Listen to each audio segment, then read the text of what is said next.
And welcome to tonight's LOL Esports Round Up. We're going to cover the 3 moves that took place in the last 24 hours. If there's audio issues, please comment down below. Now, not a lot to go over, but I've always said if there are at least 3 teams, then I will discuss it. So, first, OMG, oh my god, from LPL. Despair is no longer the head coach. Despair was last year's head coach. OMG obviously coming into the year with a lot of hype, the next step expected, and I think at times they did show that. In spring they made a good playoff run, but then in summer left a lot to be desired. He went 21-11 in the regular season in the best of 3s, and then in playoffs he went 11-12 overall game score. Prior to that, he was coach of FPX in 2022 spring, I believe, going 8-8. So, is he an awful coach? No, because he's not been on the best of teams. Hell, FPX is nowhere close to it, and still had a winning record. OMG, Cream also left, but Cream is a free agent, so we're not going to go into detail about that. But OMG, a team that we thought were going to be a world's not a world's contender for the championship, but a team that could go, kind of dropped off a bit this year, then, kind of underperformed at times. After I've already said they did well, I mean, it's a mixed bag. Fnatic, June has been signed. So June will be paired with Noah in the bot lane, Korean bot lane. June played with KDF last year.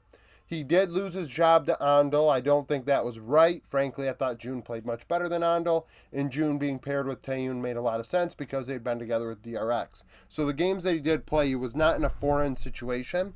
So with that in mind, I do not blame KDF for any of the spots he was in because he was with a guy that he had played with before. 2-6 KDA, 68-8 KP. So died a lot. Didn't have great KP. This is all season long.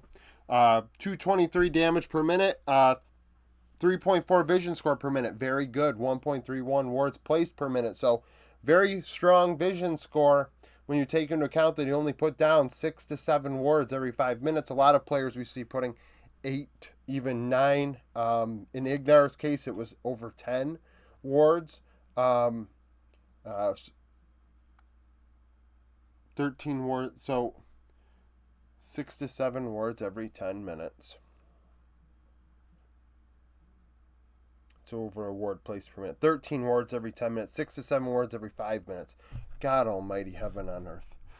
So 13 wards every 10 minutes, which is pretty good when you take into account that some people put 21, like Ignar. I'm not going to break it down anymore.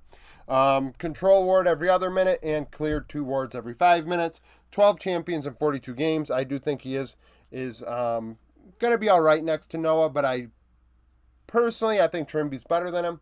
Trimby was excellent last split. I think he's one of the better supports in EU. But at the same time, if Noah will be more comfortable alongside a Korean support, maybe they get more done in the bot lane. That is something to consider because I felt like Noah kind of played that passive Korean AD carry import deal, role this past year. Not dying, winning team fights with his hands, and that was that. Where you see, if he was maybe in the LCK or LPL, he'd probably be more aggressive and having to get after it and can't just rely on that late game team fight to win. We saw it internationally as well. And then lastly, MAD Lions, Karzi is allowed to leave. Karzi joining the team for a second run, got to Worlds, did very well. Frankly, I thought Karzi was excellent, but could not get it done. 3-1 KDA, 9-7 CS per minute, 64-1 KP. Keep in mind, this is Worlds numbers as well. 449 gold per minute. It's about 25.2% of the gold. So he was the carry, getting fed in gold. 775 damage per minute was about 32.6% of the team's damage. He was the carry. On average, at 15 minutes, down 30 gold, but up 6 CS and 120 XP, 12 champions, 30 games. Karzi was not the reason MAD Lions lost. MAD Lions were, the patch didn't fit them. They had a strong earlier part of the season, but, Worlds and the way the LEC format was allowed MAD Lions to get in. They won what they had to get in, and when they got to the event, they were Struggle Street. Obviously, Carsey alongside Hilly didn't help. Hilly is a coin flipper, and he flipped tails at the event. That certainly did not help Carsey's cause, but he's still very young at like 21 years old, and supposedly, rumor has it, being replaced by a 80 carry older than him, who's going to be a rookie, so that's pretty silly. And I think condemning Carsey is very, I made that mistake earlier on in the channel, and now after watching esports for a little bit longer, well, I've been a fan of esports for a while, but watching LOL esports a lot closer over the last few years, he was like 18, 19 years old, and now he's 21, and we're just entering our prime of our career if you're Carsey, so he's pretty good. And to condemn him for, struggling internationally at times, I think is a bit ignorant, because you're not going to find many Western 80 carries that don't, to be honest. And domestically, he is dominant. Domestically, he will get your team in a good position.